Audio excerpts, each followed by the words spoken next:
Hi welcome back to my channel. ಎಲ್ಲರೂ ಹೇಗಿದ್ದೀರಾ? ಎಲ್ಲರೂ ಚೆನ್ನಾಗಿದ್ದೀರಾ ಅಂತ ಭಾವಿಸ್ತಾ ಇವತ್ತಿನ ದಿನದ ವಿಡಿಯೋ ಸ್ಟಾರ್ಟ್ ಮಾಡ್ತಾಯಿದ್ದೀನಿ.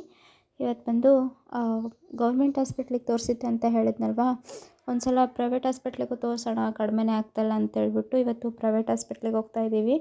ಇದು ಬಂದು ನಮ್ಮೂರಲ್ಲೇ ಚೆನ್ನಾಗಿ ನೋಡ್ತಾರೆ. ಬಟ್ ನಾನು ನೋಡೋಣ ಅಂತೇಳ್ಬಿಟ್ಟು ತೋರಿಸಿರಲಿಲ್ಲ, ಯಾಕೋ ಕಡಿಮೆನೇ ಆಗ್ತಾ ಇರಲಿಲ್ಲಲ್ವ, ಅದಕ್ಕೆ ಒಂದು ಸಲ ಇಲ್ಲಿ ತೋರಿಸೋಣ ಅಂತ ಅಂದ್ಕೊಂಡು ಹೋಗಿ ತೋರಿಸ್ಕೊಂಡು ಬಂದೆ. ನೋಡೋಣ, ಸೋಮವಾರದವರೆಗೂ ನೋಡೋಣ.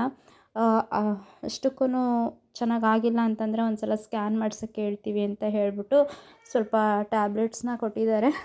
ಇವತ್ತು ನನ್ನನ್ನು ಹಾಸ್ಪಿಟ್ಲಿಗೆ ಕರ್ಕೊಂಡು ಹೋಗಬೇಕು ಅಂತಲೇ ಇವರು ಮನೇಲಿದ್ದರು. ಹಾಗಾಗಿ ಇಬ್ಬರು ಹೋಗಿ ತೋರಿಸ್ಕೊಂಡು ಬಂದ್ವಿ. ಏನೂ ಪ್ರಾಬ್ಲಮ್ ಇಲ್ಲ ಅಂತ ಹೇಳಿದ್ದಾರೆ. ಬಟ್ ನೆಕ್ಸ್ಟ್ ಮಂತಿಂದ ಇದೇ ಥರ ಆದರೆ ಬೇಗನೆ ಬಂದು ತೋರಿಸ್ಕೋಬೇಕು, ಇಷ್ಟೆಲ್ಲ ಗ್ಯಾಪ್ ಕೊಡಬಾರ್ದು ಅಂತ ಹೇಳ್ತಾಯಿದ್ರು. ಕೆಲವೊಂದು ಸಲ ಪ್ರೆಗ್ನೆನ್ಸಿ ಕನ್ಫರ್ಮ್ ಆಗೋದಿದ್ರೂ ಕೂಡ ಈ ಥರ ಆಗುತ್ತೆ ಅಂತ ಹೇಳ್ತಾರೆ. ಅವರು ಹಂಗೆ ಹೇಳಿದ್ರು, ಒಂದೊಂದು ಸಲ ಪ್ರೆಗ್ನೆನ್ಸಿ ಕನ್ಫರ್ಮ್ ಆಗೋಕ್ಕೂ ಈ ಥರ ಆಗುತ್ತೆ ಅಂತ. ಒಂದು ಸಲ ಪ್ರೆಗ್ನೆನ್ಸಿನ ಟೆಸ್ಟ್ ಮಾಡೋಣ ಅಂತ ಹೇಳ್ಬಿಟ್ಟು ಅವರು ಕೂಡ ಟೆಸ್ಟ್ ಮಾಡಿ ನೋಡಿದ್ರು. ಅದರಲ್ಲಿ ಏನೂ ತೋರಿಸ್ಲಿಲ್ಲ. ಅದಕ್ಕೆ ನೋಡೋಣ, ಸೋಮವಾರ ಸ್ಕ್ಯಾನಿಂಗ್ ಬರ್ಕೊಡ್ತೀನಿ, ಸ್ಕ್ಯಾನಿಂಗಲ್ಲಿ ಏನಾದರೂ ತೋರಿಸುತ್ತಾ ನೋಡೋಣ. ಇವಾಗ ಹೆವಿ ಡೋಸ್ ಇರೋದು ಟ್ಯಾಬ್ಲೆಟ್ ಕೊಡಲ್ಲ ಅಂತೇಳ್ಬಿಟ್ಟು ಹೇಳಿದ್ರು. ಇವತ್ತು ಹಾಸ್ಪಿಟಲ್ಗೆ ತೋರಿಸ್ಕೊಬರೋಕ್ಕೆ ಅಂತ ಹೋಗಿದ್ವಿ. ಅಲ್ಲಿ ಸ್ವಲ್ಪ ಅಷ್ಟೇ ವೀಡಿಯೋ ಮಾಡೋಕ್ಕಾಯ್ತು. ಅದಾದಮೇಲೆ ವೀಡಿಯೋನೇ ಮಾಡಿ ತೋರ್ಸೋಕ್ಕಾಗಲಿಲ್ಲ ನಿಮಗೆ. ಅವತ್ತೋಗಿದ್ದು ನಾನು ಗೌರ್ಮೆಂಟ್ ಹಾಸ್ಪಿಟ್ಲಿಗೆ, ಅಲ್ಲಿ ಡ್ರಿಪ್ಪೆಲ್ಲ ಹಾಕಿದ್ರು ಅಂತ ಹೇಳಿದ್ನಲ್ವ, ಅದು ಯಾಕೋ ನನಗೆ ಗೌರ್ಮೆಂಟ್ ಹಾಸ್ಪಿಟ್ಲಿಗೆ ಹೋಗಿ ತೋರಿಸ್ಕೊಬಂದರೆ ಕಡಿಮೆ ಆಗಿಲ್ಲ. ಸೊ ಅದಕ್ಕೆ ಇವತ್ತು ಪ್ರೈವೇಟ್ ಹಾಸ್ಪಿಟ್ಲಿಗೆ ಹೋಗ್ಬಿಟ್ಟು ತೋರಿಸ್ಕೊಂಡು ಬಂದಿದ್ದೀನಿ. ಇದು ಬಂದು ಮಾರುತಿ ಮೆಡಿಕಲ್ಸ್ ಅಂತ ನ್ಯಾಮ್ತಿಲಿದೆ. ಎಲ್ರಿಗೂ ಈ ಮಾರುತಿ ಮೆಡಿಕಲ್ಸ್ ಅಂದರೆ ಜಾಸ್ತಿ ಅರ್ಥ ಆಗೋಲ್ಲ, ನ್ಯಾಮ್ತಿ ಸುವರ್ಣವರಿಗೆ. ಪ್ರಶಾಂತ್ ಕ್ಲಿನಿಕ್ ಅಂದರೆ ಅರ್ಥ ಆಗುತ್ತೆ. ಅಲ್ಲಿ ಹೋಗಿ ತೋರಿಸ್ಕೊಂಡು ಬಂದಿದ್ದು. ಇದೊಂದು ಮಾತ್ರೆ 2 ಮಾತ್ರೆ ಕೊಟ್ಟಿದ್ದಾರೆ ಮೇಡಮ್ಮು. ತೋರಿಸ್ಕೊಂಡು ಬಂದಿದ್ದೀನಿ. ಅವರು ಏನು ಹೇಳ್ತಾರೆ ಅಂತಂದರೆ, ಈ ಥರ ಆಗಿದ್ದು ಅಂದರೆ ಒಂದು 2 ಮಂತ್ಸ್ ನಂದು ಗ್ಯಾಪ್ ಆಗಿತ್ತು ಅಂತ ಹೇಳಿದ್ನಲ್ವ, 2 ಮಂತ್ಸ್ ಗ್ಯಾಪ್ ಆಗಿತ್ತು. ಆಮೇಲೆ ನಾನು ಹಾಗೇ ಇರಲಿಲ್ಲ, ಅದಾದಮೇಲೆ ಆಗಿದ್ದು ಅಂತ. ಅವ್ರು ಹೇಳೋದೇನು ಅಂತಂದರೆ, 2 ಮಂತ್ಸ್ ಗ್ಯಾಪ್ ಆಗಿತ್ತಲ್ಲ, ಆ ಟೈಮಲ್ಲಿ ನಿಮ್ಮದು ಪ್ರೆಗ್ನೆನ್ಸಿ ಕನ್ಫರ್ಮ್ ಆಗೋ ಚಾನ್ಸಸ್ ತುಂಬ ಇರುತ್ತೆ, ನೀವು ಆವಾಗ ಪ್ರೆಗ್ನೆನ್ಸಿ ಚೆಕ್ ಮಾಡ್ಕೊಬೇಕಿತ್ತು ಅಂತ ಹೇಳಿದ್ರು. ಬಟ್ ನಾನು ಆ ಥರ ಎಲ್ಲ ಏನೂ ಚೆಕ್ ಮಾಡಿರಲಿಲ್ಲ. ಅದು ಪ್ರೆಗ್ನೆನ್ಸಿ ಏನಾದರೂ ಇದ್ದರೆ ನಿಮಗೆ ಆ ಥರ ಆಗಿ ಬ್ಲೀಡಿಂಗ್ ಕಾಣಿಸ್ಕೊಳ್ಳುತ್ತೆ. ಇವಾಗ ಒಂದು ಸಲ ನಾವು ಚೆಕ್ ಮಾಡಿ ನೋಡೋಣ ಅಂತ ಪ್ರೆಗ್ನೆನ್ಸಿದು ಚೆಕ್ ಮಾಡಿ ನೋಡಿದ್ರು. ಅದರಲ್ಲಿ ಪ್ರೆಗ್ನೆನ್ಸಿದೇನೋ ಪಾಸಿಟಿವ್ ಅಂತೇನು ಬಂದಿಲ್ಲ, ನೆಗೆಟಿವ್ ಅಂತಲೇ ಬಂತು. ಆಮೇಲೆ ಸರಿ, ಮದುವೆ ಆಗಿರೋರು ಈ ಥರ ಎಲ್ಲ ನೀವು ನೆಗ್ಲೆಕ್ಟ್ ಮಾಡೋಕ್ಕೆ ಹೋಗಬಾರ್ದು, ಇನ್ಮೇಲಿಂದ ಸ್ವಲ್ಪ ಕೇರ್ಫುಲ್ಲಾಗಿರಿ.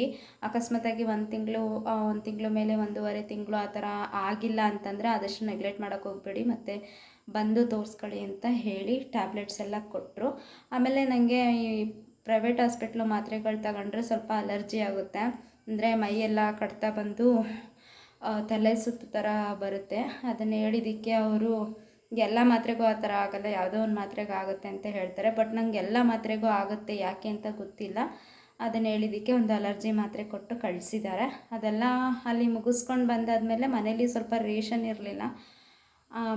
ತುಂಬ ದಿನದಿಂದ ಎಷ್ಟೊಂದು ಐಟಮ್ಸು ಮನೇಲಿ ಖಾಲಿಯಾಗಿತ್ತು. ಬರೀ ಬೇಕಾಗಿದ್ದು ಮಾತ್ರ ತೊಗೊಂಬಂದು ಅಡುಗೆ ಮಾಡ್ಕೊಂಡು ತಿನ್ನೋದಾಗಿತ್ತು. ಅದಕ್ಕೆ ಇನ್ಮೇಲೆ ಮಳೆಗಾಲ ಅಲ್ವಾ, ಸೊ ಅದಕ್ಕೆ ಮನೇಲಿ ಸ್ವಲ್ಪ ರೇಷನ್ ಇರಲಿ ಅಂತ ಹೋಗಿ ರೇಷನ್ ತೊಗೊಂಬಂದ್ವಿ. ಅದಾದಮೇಲೆ ತೊಗೊಂಡ್ಬಂದು ಇವಾಗ ಅಡುಗೆ ಮಾಡಿದ್ದೀನಿ. ಅಡುಗೆ ಬಂದು ಚಿಕನ್ ಸಾಂಬಾರು ಮತ್ತು ರೈಸು ಮಾಡಿದ್ದೀನಿ.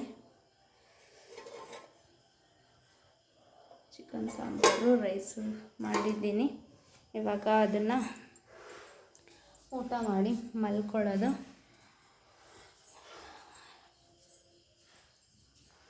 ನೋಡಿ, ತಗೊಂಬಂದು ಇಟ್ಟಿದ್ದೀವಿ ಇಲ್ಲಿ ರೇಷನ್ನು. ಅದು ಯಾವುದನ್ನು ಓಪನ್ ಮಾಡಿಲ್ಲ, ತುಂಬ ಒಂಥರ ಸುಸ್ತು ಆಗುತ್ತೆ ಅಂತ ಹೇಳಿದ್ದಕ್ಕೆ ಇಂಜೆಕ್ಷನ್ ಮಾಡಿದ್ದಾರೆ. ಆದರೂ ನನಗೆ ಸುಸ್ತಾಗ್ತೈತೆ, ಯಾಕೆ ಅಂತ ಗೊತ್ತಿಲ್ಲ. ಸ್ವಲ್ಪ ಅದು ರಕ್ತ ಕಡಿಮೆ ಇದ್ದರೆ ಆಗ ಅನಿಸುತ್ತೆ. ಜಾಸ್ತಿ ನೆಗ್ಲೆಕ್ಟ್ ಮಾಡಬೇಡಿ, ಹೋಗಿ ತೋರಿಸ್ಕೊಳ್ಳಿ. ಸೋಮವಾರದವರೆಗೂ ನೋಡಿ, ಅಲ್ಲಿ ಸೋಮವಾರದವರೆಗೂ ಕಡಿಮೆ ಆಗಿಲ್ಲ ಅಂತಂದರೆ ಮತ್ತೆ ಬನ್ನಿ ಅಂತ ಹೇಳಿದ್ದಾರೆ. ಆ ಥರ ಪ್ರೆಗ್ನೆನ್ಸಿ ಆ ಥರ ಏನಾದ್ರು ಇದ್ದಿದ್ದು ಡೌಟ್ ಇತ್ತು ಅಂತಂದಿದ್ರೆ ನಿಮಗೆ ಸ್ಕ್ಯಾನಿಂಗಿಗೆ ಬರ್ಕೊಡ್ತಿದ್ದೆ. ಬಟ್ ಇವಾಗ ಸ್ಕ್ಯಾನಿಂಗ್ ಬೇಡ, ಸೋಮವಾರದಷ್ಟೊತ್ತಿಗೆ ಬನ್ನಿ, ಆವಾಗ ಬೇಕಾದರೆ ಸ್ಕ್ಯಾನಿಂಗ್ ಮಾಡೋಕ್ಕೆ ಬರ್ಕೊಡ್ತೀನಿ ಅಂತ ಹೇಳಿದ್ದಾರೆ. ನೋಡೋಣ ಏನೇನಾಗುತ್ತೋ ಗೊತ್ತಿಲ್ಲ. ಯಾಕೋ ತುಂಬ ಎಲ್ಲದರಲ್ಲೂ ಅನುಭವಿಸಿ ಬಂದಿದ್ದಾಯ್ತು. ಇವಾಗ ಒಂದು ಸ್ವಲ್ಪ ಏನೋ ಸುಧಾರಿಸ್ಕೊತಾ ಇದ್ದೀನಿ, ಚೆನ್ನಾಗಿದ್ದೀನಿ ಅನ್ನೋ ಟೈಮಲ್ಲಿ ಇದೊಂದು ನೋಡೋಣ ದೇವರೆಷ್ಟು ಪರೀಕ್ಷೆ ಮಾಡ್ತೀನಿ ಅಂತ. ಇವಾಗ ಹಸ್ಬೆಂಡು ಹೊರಗಡೆ ಹೋಗಿದ್ದಾರೆ, ಅವರು ಬಂದಮೇಲೆ ಊಟ ಮಾಡಿ ಮಲ್ಕೊಂಡ್ರೆ ಇವತ್ತಿನ ಡೇ ಕಂಪ್ಲೀಟು. ಜಾಸ್ತಿ ವಿಡಿಯೋ ಎಲ್ಲ ಮಾಡೋಕ್ಕಾಗಿಲ್ಲ ನನಗೆ. ನೆಕ್ಸ್ಟ್ ನಾಳೆಯಿಂದ ನನ್ನ ಡೈಲಿ ರೊಟೀನ ಎಲ್ಲ ತೋರಿಸ್ತೀನಿ. ಆದಷ್ಟು ನನ್ನ ವಿಡಿಯೋನ ನೋಡಿ ಸಪೋರ್ಟ್ ಮಾಡಿ ಅಂತ ಕೇಳ್ಕೊಳ್ತೀನಿ. ಆಮೇಲೆ ಸಿಗ್ತೀನಿ.